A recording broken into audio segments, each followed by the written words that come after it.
अब हम next question solve कर लेते हैं और ये क्वेश्चन बहुत सिंपल है। देखिए हमें क्वेश्चन में क्या फाइंड आउट करना है, इन्वेंट्री टर्नओवर रेशो, जिसका फॉर्मूला है cost of revenue from operation divided by average inventory.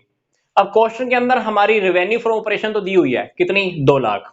हमें ग्रोस प्रॉफिट रेशो भी दिया हुआ है कितना, 25%। ओपनिंग इन्वेंट्री और क्लोजिंग इन्वेंट्री भी गिवन है।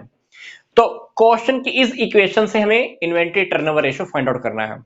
अब क्वेश्चन में ऊपर देखिए क्या हमें फाइंड आउट चाहिए, हमको चाहिए cost of revenue from operation, जबकि हमें तो सेल और जीपी रेशो दिया हुआ है। तो हम क्या करेंगे, इन दोनों की हेल्प से ये वाली आइटम हमें फाइंड आउट करनी होगी। कैसे, देखिए जीपी रेशो 25%, इसका मतलब है कि जो ग्रोस प्रॉफिट है वो सेल का 25% है। ये वाली बात यहां पे अंडरस्टूड है, क्योंकि जब भी हम जीपी रेशो फाइंड आउट करते हैं तो ग्रोस प्रॉफिट की सेल्स के साथ कंपैरिजन होती है, तभी आता है जीपी रेशो। तो इसका यहां पर कहने का मतलब यही है कि जो ये जीपी रेशो 25% है, इसका मतलब यही है कि ये रेवेन्यू फ्रॉम ऑपरेशन का 25% है। तो 2 लाख का अगर आप 25% कर देंगे तो आपके पास अमाउंट आ जाएगा 50,000।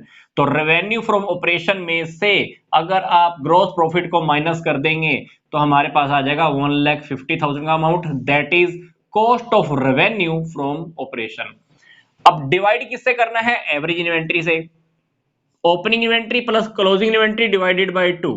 तो यहां पर अमाउंट आ गया 20,000 का। तो 20,000 आप यहां पुट कर देना, इसको सोल्व कर देना, तो हमारे पास डेफिनेटली आ जाएगा 7.5 टाइम्स। बिल्कुल सिंपल सा क्वेश्चन था। इस क्वेश्चन में समझने वाली बात ये थी कि हमें जीपी रेशो दिया हुआ है 25%, उसका मतलब ये था कि ये जीपी रेशो 25% का मतलब कि ये जीपी सेल का 25% है। तो 2 लाख का 25% मैंने काउंट किया 50,000। तो जैसे ही आप सेल में से जीपी को माइनस कर देंगे तो मेरे पास आ जाएगा cost of revenue from operation, जो मैंने यहां पुट किया। एवरेज इन्वेंट्री से मैंने डिवाइड किया और मेरे पास आ गया inventory turnover ratio, that is 7.5 time.